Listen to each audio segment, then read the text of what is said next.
amis téléspectateurs, de nous accueillir chez vous à travers la télévision Shingit, comme chaque mardi à pareille heure dans votre émission Opinion, bien dans votre émission qui s'appelle Mauritanie Now.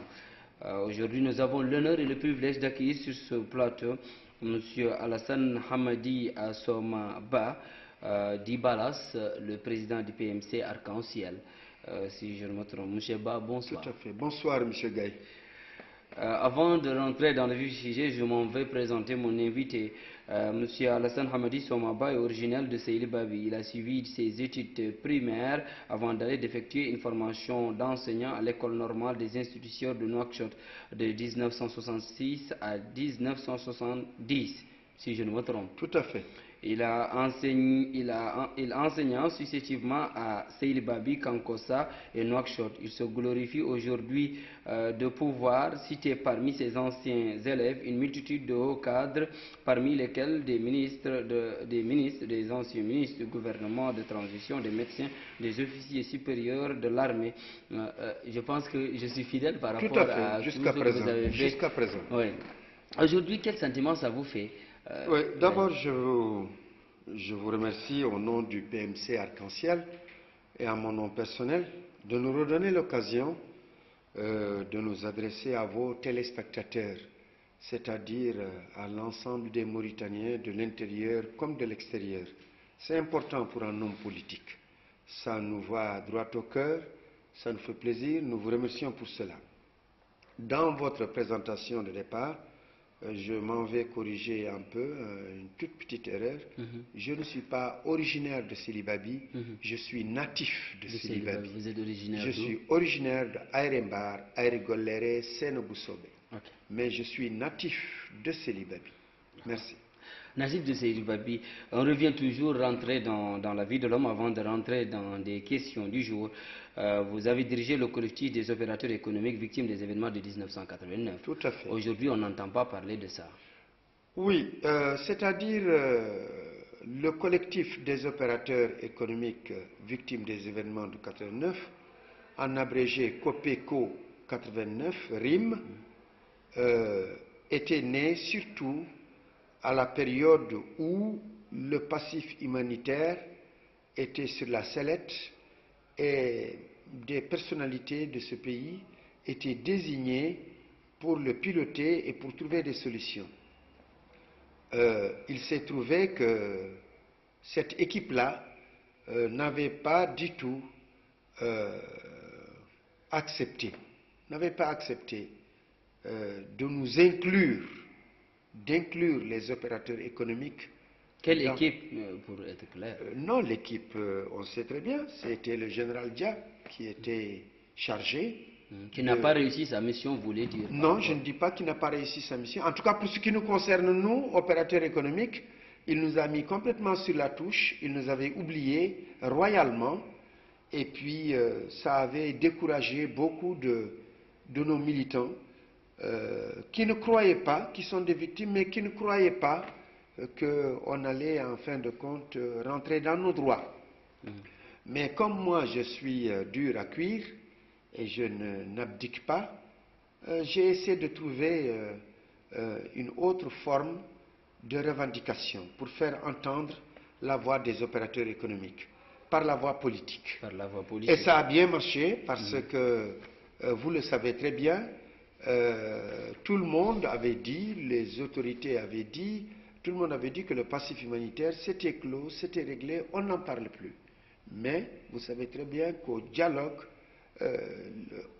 on en a discuté, nous avons convaincu les autorités que ça, c'est un grand pan du passif humanitaire qui avait été ignoré, et les autorités, et les dialoguistes, pas les autorités, les dialoguistes ont demandé que ce dossier, que le passif humanitaire soit réouvert, afin que, définitivement, qu'on règle l'ensemble des victimes qui n'avaient pas été satisfaits lors de la première opération. Nous nous réjouissons de cela. Est-ce que ce n'est pas deux poids, deux mesures?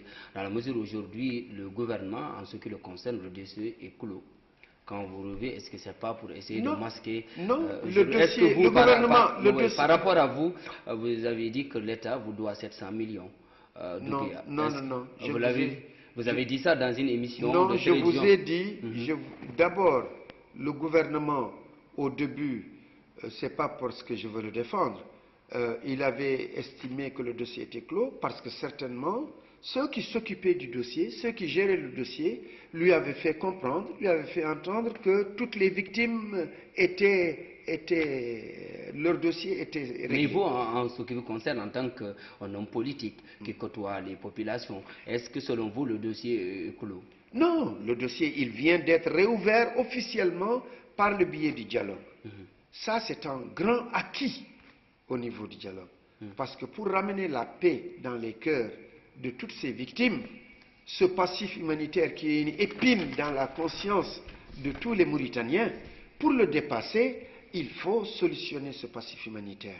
Les dialoguistes, nous les remercions parce que c'est l'ensemble des dialoguistes qui ont parlé du passif humanitaire, qui ont dit qu'il y a beaucoup de fonctionnaires qui ne sont pas rentrés dans leurs droits. Il y a beaucoup de victimes en amont, dont les opérateurs économiques qui n'ont pas été du tout. Je reformule ma question. Je reformule ma question. Est-ce qu'aujourd'hui, par rapport au dit que vous avez demandé au gouvernement, vous avez tantôt dit qu'il vous doit 700 millions? Non, je n'ai jamais dit 700 millions. Je vous ai dit que le 24 avril 89, j'ai perdu en une matinée 241 millions d'ouguiya.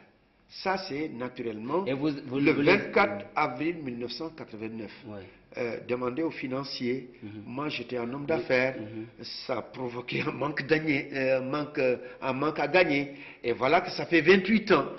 Si ces 241 millions avaient continué à travailler depuis 1989, depuis 24 avril 1989, je suppose qu'il y a des intérêts que ça devait nous rapporter. Et ça, c'est moi personnellement, mais il y en a d'autres. Je ne suis pas le seul concerné. Oui, mais votre dossier était très loin parce que vous êtes passé dans les instances et la justice vous a donné raison. Ce dossier aussi, vous l'avez présenté au président Mohamedou Abdoulaye. Non, vous faites un amalgame. C'est deux dossiers différents. Le dossier qui était présenté à la justice, c'était un autre dossier. C'était un dossier contre la BNM. Ce n'est pas le dossier de la destruction de mes biens le 24 avril 1989 qui est de la responsabilité de l'État. Parce que l'État n'a rien fait pour sécuriser mes biens et même pour sécuriser ma personne et la vie de l'ensemble des membres de ma famille. L'autre dossier qui a été en justice, c'est un dossier contre la BNM. Qui est toujours là-bas, en instance. Est-ce que vous avez discuté de ce dossier avec le président? Non, jamais. Jamais je lui ai parlé de ce dossier. Moi, j'ai parlé du dossier où l'État était véritablement responsable parce qu'il avait obligation d'assurer ma sécurité. Il ne l'a pas fait, il a démissionné. Les policiers étaient là, ils croisaient les bras. Ils n'ont absolument rien fait pour empêcher les pillards de détruire ma structure. Et c'est là où la responsabilité de l'État intervient. On se rappelle, vous avez remercié publiquement par rapport à votre association en disant que vous remerciez dans le temps avant l'arrivée d'Aziz Sidi Bou Cheikh Mohamed Abdallah et aussi le Premier ministre par rapport à l'ouverture du dossier sur le CAPECO. Oui, c'est-à-dire en ce temps, il n'était même pas question de parler du passif humanitaire.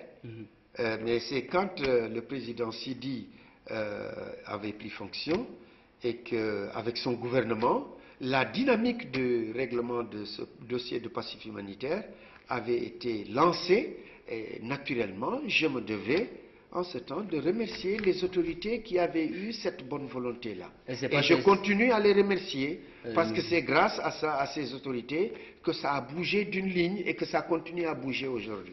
On revient sur les dossiers brûlants du pays. On va commencer d'abord par la sortie du Premier ministre et le communiqué qu'on a publié à travers... Ne dites pas la sortie du Premier ministre. C'est le communiqué.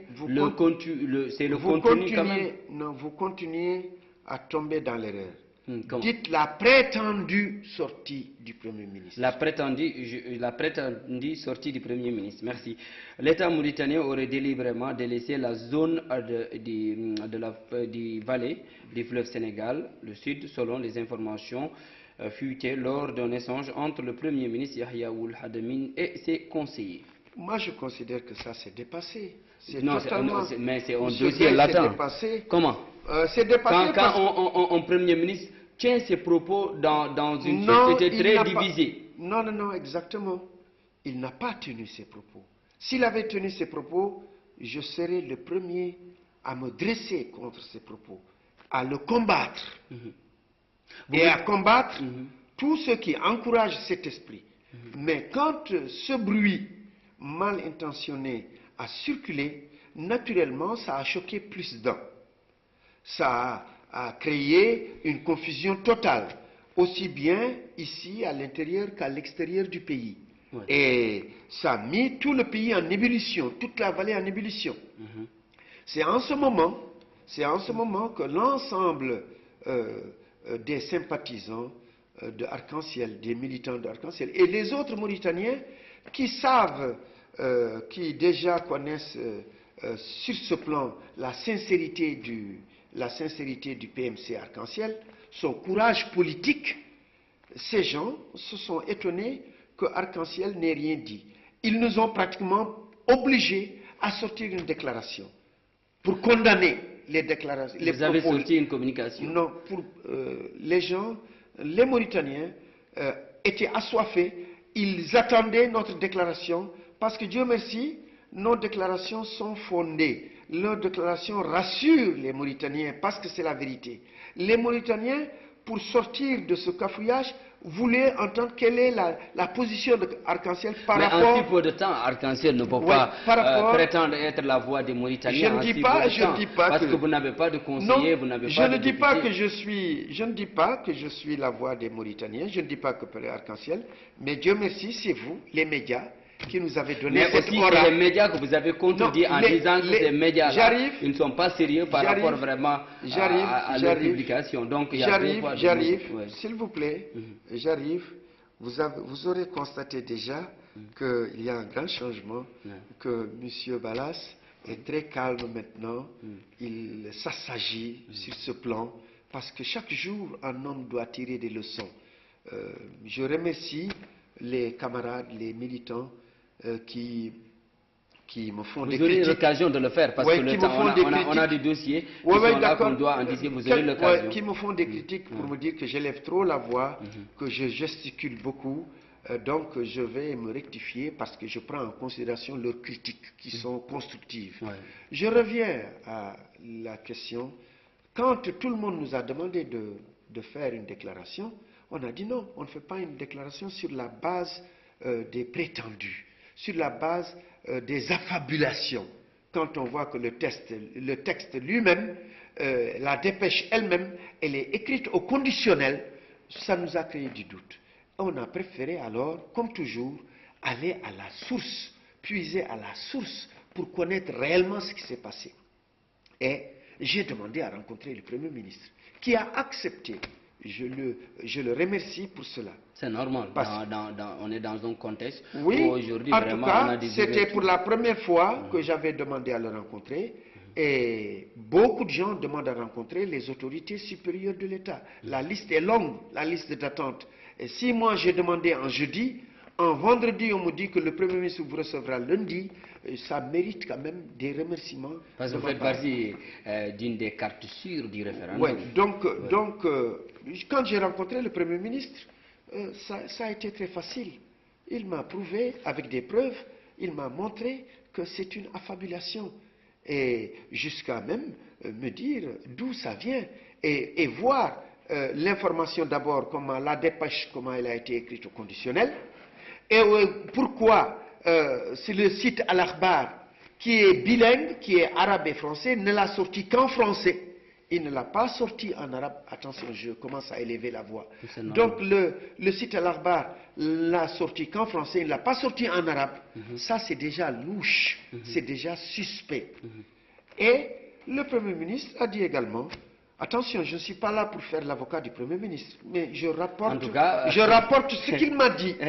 Alors, quand le Premier ministre m'a dit que le président Balas, ça c'est premièrement, c'est au conditionnel. Vous êtes... on a vu un article conditionnel qui a fait arrêter 2 journalistes. Premièrement, je vais vous dire pourquoi. Ouais. Je vais vous dire, premièrement, c'est au conditionnel. Deuxièmement, c'est suspect. Pourquoi c'est en français, ce n'est pas en arabe? Ça, on veut soulever une partie de la population mauritanienne. Ça, c'est clair. Troisièmement, alors, pour faire un démenti, nous avons estimé que ce n'est pas la peine. Chaque jour, on en ferait. Parce que chaque jour, avec cette liberté d'expression qu'on a autorisée, qui est un signe éclatant de notre démocratie en Mauritanie, si on devait faire un démenti, en ce temps, on ira jusqu'au bout, c'est-à-dire jusqu'à intenter un procès contre le site Al-Akhbar, intenter un procès contre les journalistes, et nous ne voulons pas rabaisser notre liberté d'expression. Voilà ce que le Premier ministre a dit. On va revenir là-dessus. Je termine pour que vos téléspectateurs comprennent définitivement qu'il n'y ait pas d'amalgame.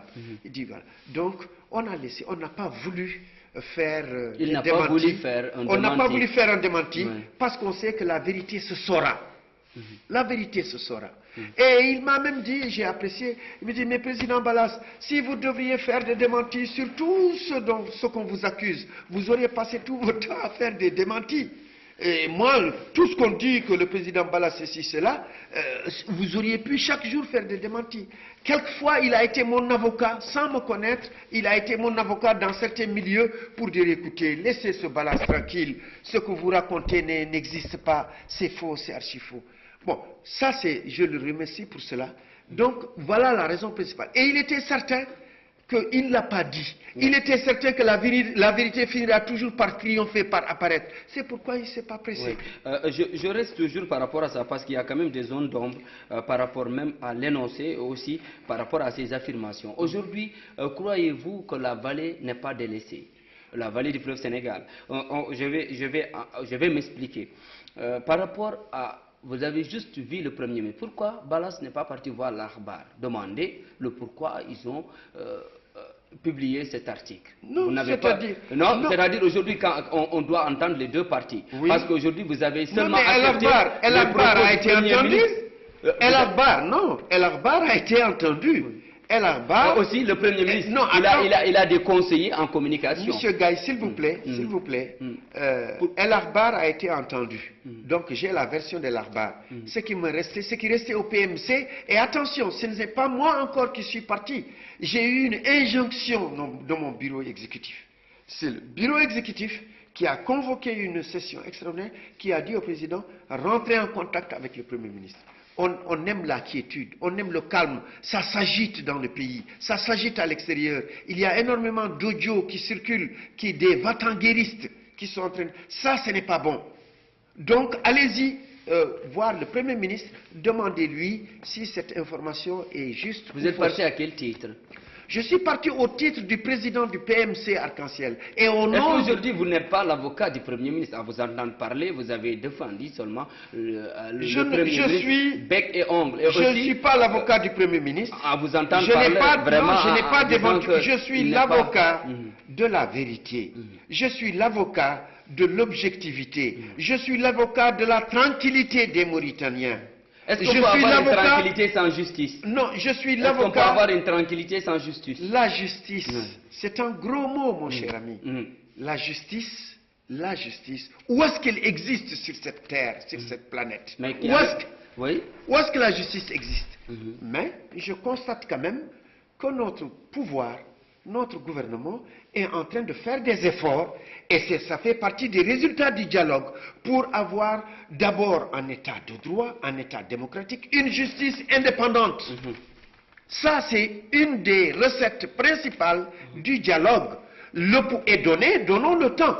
Les résolutions, l'acte politique, il y a 56 points, 56 maladies qui ont été diagnostiquées, et que le gouvernement s'est engagé à régler, à soigner. Parmi ces points, il y a la liberté de la justice, qui est un pouvoir, sa liberté totale, son pouvoir. Et donc, ils sont en train de s'atteler pour parvenir à cela, bien que ce soit utopique. Je dis que la justice humaine n'existe nulle part sur cette planète. Vous nous avez parlé en disant que vous êtes là pour les autorités aujourd'hui pour la liberté de la presse. Que faites-vous de la dernière loi adoptée à l'Assemblée nationale? Je disais, oui, parce que là, je m'excuse, je ne ferai pas le Georges Marchais face aux journalistes mauritaniens. Vous savez, les journalistes mauritaniens, Georges Marchais, le président du Parti communiste français, et ou bien Jean-Luc Mélenchon, ils sont sévères avec les journalistes. Ils ne vous font pas la part belle. Je ne ferai pas ça aux journalistes mauritaniens, mais je constate que les journalistes mauritaniens s'écartent un peu de leur déontologie. Ils racontent des choses qui ne sont pas vérifiées. Ils font des accusations. Hein, et là, la déontologie même du journalisme, si je peux dire le serment d'Hippocrate des journalistes, ne devait pas leur permettre de véhiculer des informations quelquefois mensongères, des informations calomnieuses et qui vont irriter la population. Et nous, on a besoin de la paix, on a besoin de la tranquillité, on a besoin d'une information saine, réelle. C'est celle-là qui est positive, c'est celle-là qui fait avancer. Mais l'intoxication, on n'en a pas besoin. Malheureusement, les journalistes, beaucoup d'entre vous font de l'amalgame, font de l'intoxication. Si je ne les attaque pas. Hein. Si ce n'est pas dans vos intérêts, je sais qu'ils vont dire que Balas demain nous a attaqués. C'est les politiciens, on a l'habitude. Vous savez, le journalisme est un métier très ingrat. Si aujourd'hui c'est à l'encontre du président, on va dire que oui, on va sortir de loi. Si c'est en votre faveur, vous dites oui, les journalistes vraiment on se livre votre travail. Mais non, mais vous savez bien, soyez honnête avec vous-même. Oui, vous savez ce que nous avons comme journalisme. Nous avons des journalistes et nous avons des journalistes également. Oui. Ça, c'est les politiciens qui se posent par rapport à ça. Et je termine, je clôture. Je clôture parce que je n'aime pas escamoter les choses. Je veux que ça soit clair dans les esprits. Mais après, en tout cas, sur le dossier du Premier ministre... Après mon audience avec le Premier ministre, 2 jours après, sur Tawari, il a fait le démenti. Il a fait le démenti, ça m'a fait plaisir.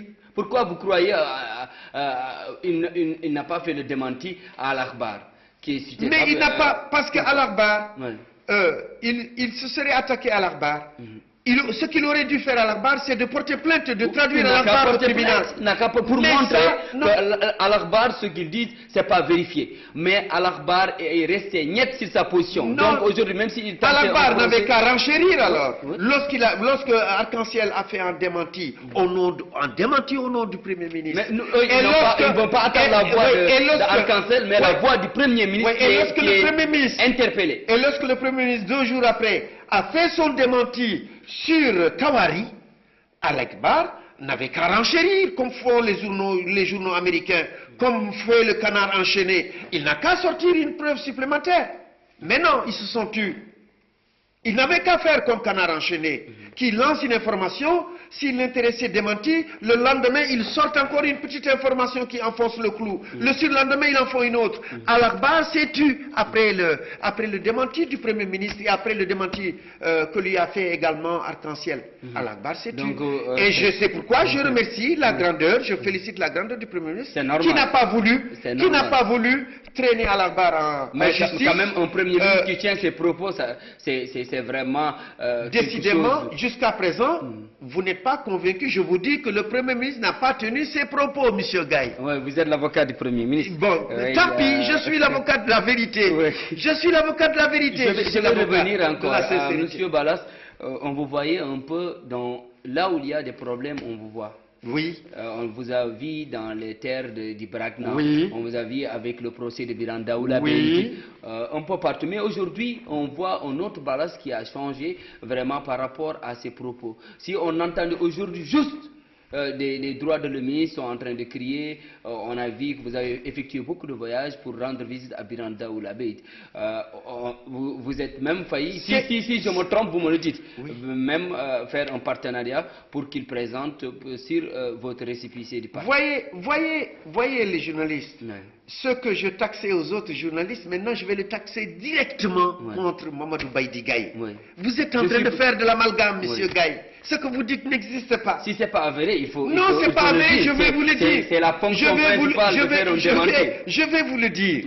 D'abord, il est vrai que Arc-en-Ciel était, il reste un lanceur d'alerte. En tout cas, on vous voit plus sur le terrain. Aujourd'hui, non, comment vous ne me voyez plus sur le terrain du foncier? Quand à Bogué, tout dernièrement, il y a eu ce qu'il y a eu, vous n'avez pas lu la déclaration de Arc-en-Ciel qui a certainement ramené le pouvoir à la raison. Pourquoi vous n'avez pas demandé une audience pour cela? Non. Sur ces terres, sur ces... On n'avait pas besoin. Pourquoi vous n'avez pas demandé une audience au Premier ministre? Non. Alors que ça, c'est une question latente, c'est une patate chaude pour les autorités. On n'avait pas besoin de demander pour le problème de Bogué une audience. On n'avait pas besoin de demander une audience au Premier ministre parce que l'arrêté du gouverneur du Wali de Alleg était là, les déclarations du Wali de Alleg étaient là, les témoins oculaires de Bogué étaient là, ils se sont déplacés, je me suis entretenu avec eux, tout ce qu'ils ont dit est légal et juste et vrai. C'est sur la base de cela. Sur la base, toute la population de Bogué ne peut pas mentir, je m'excuse si le terme est fort, toute la population de Bogué ne peut pas se lever si elle n'a pas été blessée dans son amour-propre, si elle n'a pas été blessée dans son droit. Quand toute la population de Bogué a bougé, Arc-en-Ciel a fait un communiqué pour rappeler l'accord politique du dialogue. Que le foncier, on en a discuté. Et Arc-en-Ciel avait ça comme cheval de bataille au dialogue. Que le foncier, qu'on revienne au droit coutumier, et que les terres de la vallée, aucune parcelle ne doit être touchée sans consultation avec les propriétaires terriens. Les populations locales. On ne fait aucun aménagement, on n'effectue aucun travail sans se concerter avec les propriétaires ancestraux de ces terres. On a fait ce communiqué. Ce communiqué, il vaut plus que de se mettre sur les tribunes. Il vaut plus qu'une audience au Premier ministre. Il vaut plus que de se mettre sur les antennes et de jeter des cailloux. Et de jeter des cailloux au pouvoir. Non. Quand on l'a fait, on a vu tout de suite. Je pense, en tout cas, ça a été une des raisons qui a fait que les choses ont commencé à se calmer. Le pouvoir, jusqu'à présent, le problème est là. D'accord, mais je pense que là où vous appelez le palais présidentiel les grilles de lamentation. Laissez-moi. Ouais. Donc alors, voilà, vous me faites perdre le fil de mes idées. Donc alors, le pouvoir a lâché du lest. En tout cas, il n'était pas venu hargneux comme les premiers jours. Donc je considère que le pouvoir est en train de trouver une solution avec les propriétaires terriens de Bogué. Sinon, c'est certain que le bruit allait continuer jusqu'à présent. Je suis certain que le pouvoir est en train de discuter avec les représentants de ces propriétaires terriens et de trouver une solution. Voilà ce que nous voulons, nous, à Arc-en-Ciel. Ramener chacun à la raison. Que ce soit le pouvoir, que ce soit la population, que ce soit l'opposition. Nous sommes là. C'est un parti sage. C'est un parti qui est plus proche du gouvernement que l'opposition. Si vous le voulez, parce qu'aujourd'hui c'est le gouvernement qui règle les problèmes de la population. Nous avons intérêt. Mais est-ce que maintenir une pression ne peut pas aussi régler les problèmes du pays? Vous ne pensez pas qu'on a maintenu une pression? On a maintenu une pression parce que le pouvoir a su que Arc-en-Ciel est sage, Arc-en-Ciel est raisonnable, Arc-en-Ciel est patriotique, Arc-en-Ciel est constructeur de la paix nationale. Et c'est pourquoi, à chaque fois qu'il y a un problème, dès qu'il y a un problème, on demande à voir le président de la République. On le voit tout de suite. On demande à voir le ministre secrétaire général de la présidence. Mais il fit autant quand vous demandez une agence de on demande à voir le ministre secrétaire général de la présidence de la République. On le voit. On demande à voir le premier ministre. On le voit. On demande à voir le ministère de la Justice. On le voit. Le ministère de la Santé. On le voit. Le ministre de l'Intérieur. On le voit. Pour les problèmes des gens. Toutes ces audiences, jamais ça n'a été pour un problème personnel de base. Vos rapports avec l'opposition, vos rapports avec Attendez, jamais, j'en arriverai. Merci de me poser cette question, je veux bien. Parce que Biran Daoulabé est en train de semer l'amalgame à l'extérieur. Je reviendrai là-dessus. Oui, donc alors, de le faire. Donc alors, le pouvoir, à chaque fois qu'il y a un problème avec des tiers, avec la population, nous demandons vers le pouvoir. Quand on vient, on discute, on expose au pouvoir, il nous écoute. Et on constate tout de suite qu'il fait quelque chose. Partout où on a été, on n'a pas eu le sentiment, on a constaté que le pouvoir nous écoute et qu'il prend en considération. Vous l'avez dit, moi j'ai effectué une mission récemment à Niakhouar, à Médine Fanaï, où il y a les grilles électrifiées, où il y a des champs où la personne pour cultiver, il doit débourser une somme de 50 000 oukiya. Je ne suis pas au courant. Je suis pas au courant de ça. Vous dites qu'aujourd'hui le problème n'est pas encore réglé. Non, moi je n'ai pas dit que j'ai parlé de tous les problèmes de la vallée. Je n'ai parlé aux autorités que du problème de Donaï. Est-ce qu'Alabar n'a pas raison par rapport à la sortie du Premier ministre? Je n'ai parlé... que la vallée, les problèmes non, sont... pas du tout. Oui. Je reviendrai, vous avez posé la question au début, oui. Mais vous nous faites du coq à l'âne. Je reviens là-dessus. Donc, je disais quoi encore? Que les grenouilles n'ont pas de queue. Qu'est-ce que je disais? Je disais que j'ai parlé aux autorités du problème de Donaï. Et le problème de Donaï, je peux considérer qu'il a pratiquement été réglé. Parce que celui qui occupait les terres depuis 1989 jusqu'à maintenant, qui avait son campement à Donaï, qui interdisait aux femmes, aux enfants, aux femmes d'aller chercher du bois dans le champ qui sont devenus des forêts, aux enfants d'aller faire leur sport ou d'aller faire leurs besoins sur cet espace, celui-là, il est parti. En tout cas, jusqu'à présent, c'est le village de Donaï enterre leur mort au Sénégal. Oui, mais d'accord, celui-là, il est parti. Il est parti, il n'est plus là alors qu'il était là en permanence. Aucune chèvre du village n'osait rentrer dans le périmètre. Aucune femme n'osait aller chercher du bois mort. Aucun enfant n'osait aller chasser des rapalmistes ou des écureuils. Maintenant, c'est libre, ils y pénètrent, ils font. Malheureusement, 27 ans, ça a fait pousser une forêt. Donaï, maintenant, son problème, c'est de trouver des gens, des bailleurs de fonds qui vont leur amener des moyens pour aménager. Et ce n'est pas facile d'aménager une forêt. Du gouvernement pour devenir demain pour dire cette forêt-là, on doit donner ça aux agrobusiness. Non, le gouvernement, je vous répète, a accepté au dialogue que le gouvernement viendra quand il trouvera des agrobusiness qui décide de travailler les terres de la vallée, les terres de Donaï, il viendra s'adresser aux villageois. Ça, c'est... Vous allez bientôt voir les lois organiques qui vont sortir, qui vont réglementer, réguler cela, cet accord du dialogue. On revient au référendum, parce qu'on est presque au terme du temps, parce qu'aujourd'hui, on a vu 3 reports de l'État. Oui. Est-ce que ce n'est pas un échec? Aujourd'hui, on ne voit pas un engouement de population. Vous-même, vous étiez aujourd'hui à une journée culturelle, je ne vais pas nommer l'école, où on voit des élèves, où on met la photo du président en disant votez massivement oui, en tant qu'éducateur, en tant que quelqu'un qui a enseigné. Quelle est votre impression? Vous dites que les reports successifs, c'est un échec. Oui. C'est ce que vous dites. Oui. Mais vous ne pensez pas que ces reports successifs... Il n'y a pas un engouement. Les non, non. Il n'y a pas un engouement. Attendez, s'il vous plaît, excusez-moi. Je vous écoute. Mon appréciation, c'est la sagesse du pouvoir. C'est la sagesse du chef de l'État.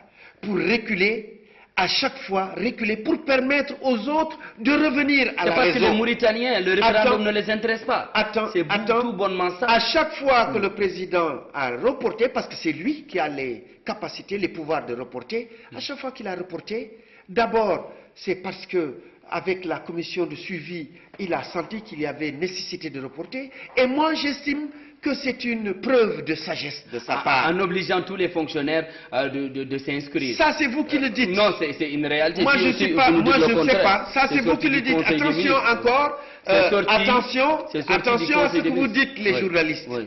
Attention, le pouvoir ne va pas... Puisqu'il y a une loi aujourd'hui, si les journalistes disent des choses qui ne sont pas vraies, c'est la diffamation, ils sont arrêtés. Moi, je pense qu'aujourd'hui, cette loi-là est en train c'est du recul par rapport à la liberté d'expression. Ce n'est pas du recul. Ce n'est pas du recul par rapport à la liberté d'expression. Ce n'est pas du recul à la liberté de parole. C'est au contraire, c'est pour vous pousser à la maturation. C'est pour pousser les journalistes à la maturation. Est-ce que laisser la presse comme ça, qui n'a pas de moyens, qui n'a pas les moyens de subsistance, c'est pousser à la maturation? Non, mais seulement on a attaqué le président aujourd'hui, vraiment c'est une personne. Vous savez, Monsieur Gaye, si vous avez des problèmes dans la presse, Ouais. ce n'est pas sur ce plateau de télévision que vous allez régler. Non, soyez on a sage. interpellé, Soyez sage. mais vous, en tant que politicien, Oui, aujourd'hui, d'accord. vous attaquez les Je prends journalistes note. en disant que les journalistes... Attention, Oui. je n'ai pas attaqué les journalistes. Vous les avez attaqués. J'ai pas attaqué, j'ai Ou bien parlé, vous avez attaqué Mahmoud j'ai Belliga, stigmatisé certains de leurs défauts Ouais. qui sont réels. J'ai stigmatisé certains de leurs défauts. Et je n'ai pas peur de stigmatiser les défauts de qui que ce soit. Vous le savez très bien. Bon, donc alors, je disais, ces reports, ça a permis aux gens de réfléchir, ça a permis aux gens de comprendre. Même nous, en Arc-en-Ciel, ce sont ces reports qui nous ont permis de tellement bien comprendre l'enjeu, de tellement étudier, de tellement décortiquer cet accord Est-ce que nous politique. serons au rendez-vous du 5 août? Nous serons au rendez-vous du 5 août. Nous vous inviterons samedi prochain, Inch'Allah, nous inviterons toute la presse écrite, les télévisions, à venir au siège du parti. Le parti officialisera sa position pour Non, le votre position, référendum. déjà, on le connaît. Votre position, c'est de participer au référendum et de voter oui. Nous- Ça Attendez, n'étonne personne. n'amalgamez pas. Ça n'étonne personne. N'amalgamez pas. Peut-être, Attendez, oui. attendez. Nous participons au référendum. Pour dire oui Parce aux que- amendements non. constitutionnels du président. Écoutez-moi, nous participons au référendum parce que simplement, un principe de base, une règle d'or à Arc-en-Ciel, on ne boycotte jamais. Oui. On ne boycotte jamais une joute électorale. Donc le référendum étant une joute électorale, on ira au référendum. Maintenant, quant à voter oui ou voter non, je vous invite à venir le samedi au siège à partir de 18 h. Vous aurez la réponse. Si on vous dit oui, Ouais. on donnera des arguments objectifs qui convaincront Mais c'est tous le les oui, Mauritaniens. C'est le oui, c'est le oui. Oui, d'accord, Mais attendez, attendez. ça- Ce ne sera ça va pas nous Monsieur séparer. Gaï, Oui. ce ne sera pas un oui gratuit. Oui. Quand on dira oui, c'est un oui qui convaincra tous les Mauritaniens sages et honnêtes. Parce que ce sera un oui mathématique. On donnera des arguments, des preuves à l'appui. Attention, je dois gesticuler moins. C'est normal. Je dois gesticuler moins et élever En tout encore cas, il moins. faut trouver un Et élever moins ma voix. Je me crois dans ma classe. Je me crois. c'est Donc normal. alors, on donnera les arguments pour convaincre tous les Mauritaniens à aller voter oui. Si on donne également, si on décide de voter non, on dira également, on donnera les arguments Donc, qui vont vous pousser. n'allez pas dire non. Vous n'allez pas dire non. Certainement, on ne dira pas non. Oui, Certainement. Pourquoi? Oui. Je vais vous donner la Pourquoi? principale raison. Oui. Parce que nous avons accepté d'aller au dialogue. Parce que c'est le dialogue. Nous avons accepté l'accord politique Mais il y a des signé. partis qui ont participé au dialogue qui vont voter nous non. avons- moi je parle de moi, je Oui. parle d'Arc-en-Ciel. Oui. Nous sommes conséquents. Nous avons accepté d'aller au dialogue. Nous avons osé braver toute la vindicte des gens qui n'avaient pas compris. On a été au dialogue. Il y a eu le dialogue à accoucher, si le terme est correct, excusez-moi, d'un accord politique qui nous engage. Cet accord politique, les dialoguistes réclament un référendum. On ne peut pas refuser d'aller au référendum. Ouais. Nous sommes au terme de l'émission. On va revenir avec. Mais Monsieur samedi, Perez. Oui, samedi. je vous dis samedi, on vous enverra des lettres officielles pour demander à toute la presse de venir au siège, écouter les arguments d'Arc-en-Ciel. Oui, je vous Naturellement, donne nous l'occasion. savons que ceux qui sont opposés, il y aura ceux qui seront Non, opposés. il faut pas Oui, aujourd'hui oui, faire une d'accord. campagne. Je pour vais essayer attendre, de je ne bouger commence les gens pas de- la campagne, parce que la campagne commencera le 20 juillet. Je ne commence pas. Je parlerai de cette oligarchie-là qui va être contre ce référendum. Et je la mettrai à nu, cette oligarchie, ces gens, cette opposition crypto-personnelle. Oui. Cette opposition Quand crypto-personnelle. vous parlez de cette l'oligarchie, c'est le président. Non, pas du tout. Vous parlez de Pas qui? du tout, je ne Oui. parle pas du président. Ah ouais. S'il était oligarque, il n'allait pas faire ce référendum. Ouais. Il n'allait pas accepter d'apporter des changements. Mais 33 sénateurs se sont opposés il par n'allait rapport à ce pas. projet de Mais loi. 33 sénateurs, Qui il y a représente le vraiment- peuple mauritanien. Mais Qui il y a, représente le peuple aussi. non, une partie du peuple. Oui. Mais il y avait aussi 150, combien de députés? Oui. 100 combien? Mais les députés, c'est Non, le parti il y avait- au pouvoir. C'est Non. déjà acquis. On a C'est même des pas- représentants du peuple. On n'a même pas besoin de Je vous faire dis que à cette conférence que vous viendrez, s'il vous plaît, écoutez, je vous dirai pourquoi les oligarques sont contre l'opposition. Pourquoi cette opposition crypto-personnelle est contre? Mais vous étiez vraiment au devant du FNDI aussi, on vous a entendu. Merci vous étiez très acerbe avec le président Mohamed Ould Abdelaziz. Merci de me rappeler que j'étais au FNDU. Oui, aussi vous étiez très acerbe au président. Demandez au FNDU. Pourquoi ce changement vraiment? L'autre jour, j'ai eu le plaisir, j'ai ri toute la nuit quand j'ai rencontré mes anciens amis du FNDU à une soirée de rupture de Ramadan. Quand un d'entre eux, je ne le nommerai pas, m'a dit, ben voilà, Balas, quand il était au FNDU, il était turbulent, il était chaud, il se bagarrait. Maintenant, il est devenu moins calme, il est devenu plus calme. Au FNDU, j'étais très chaud au FNDU, ils le savent. Je leur disais des vérités qui faisaient pleurer des présidents. Vous ne l'avez jamais appris? Mais aujourd'hui, avec les problèmes, aujourd'hui, la vie devient de plus en plus dure. Au FNDU, M. Gaye, je disais des vérités qui faisaient larmoyer des présidents, des présidents du FNDU. Mais il ne faut rien faire. Vous dites qu'aujourd'hui, c'est l'État qui doit faire.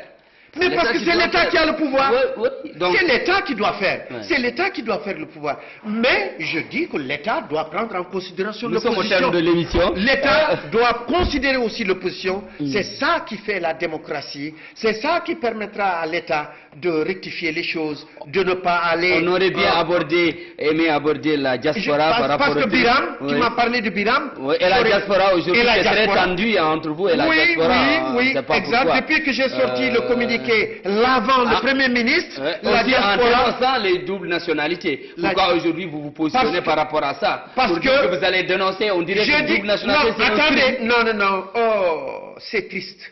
Que vous êtes triste. Oui. Je n'ai pas dénoncé les doubles nationalités. Le président Mohamed Ould Abdelaziz signe chaque jour des dizaines de décrets accordant la double nationalité à des milliers de Mauritaniens. J'ai dit que j'ai cette liste-là. Ces Mauritaniens qui ont eu la double nationalité 2014, 2015, 2016, 2017, mais qui n'ont pas l'honnêteté de le dire tout haut là-bas. Qui, quand ils voient ceux qui n'ont pas la double nationalité crier devant l'ambassade, ils vont crier avec eux alors qu'ils ont leur double nationalité. C'est une solidarité pour que tout le monde ait sa double nationalité. Alors que, non, s'ils étaient solidaires, non, Gueye, Mamadou, s'ils étaient solidaires, ils allaient dire à ceci la procédure à suivre. La procédure est très simple. Tout celui qui dépose, il l'a. Tout celui qui dépose. Le président, je vous dis, Mohamed Ould Abdelaziz, encore, je ne suis pas son avocat. Vous êtes votre... non, je ne suis pas son avocat. Vous êtes très proche du président. Vous êtes très proche du président. Non, parce que j'ai vu. Il signe chaque jour des dizaines de décrets de nationalité, de double nationalité, accordant la double nationalité à des Mauritaniens.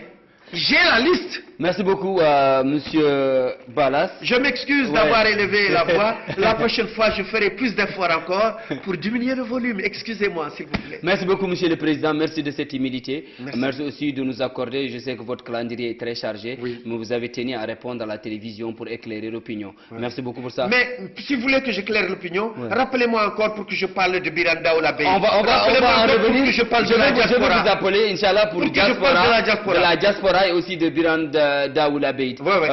Vous étiez trop proche, mais maintenant le fossé est large. Madame, mademoiselle, messieurs, merci de nous recevoir chez vous à travers votre émission Opinion, à travers la télévision Chingit. Merci beaucoup à la technique. Nous vous disons bonsoir et au revoir. Merci.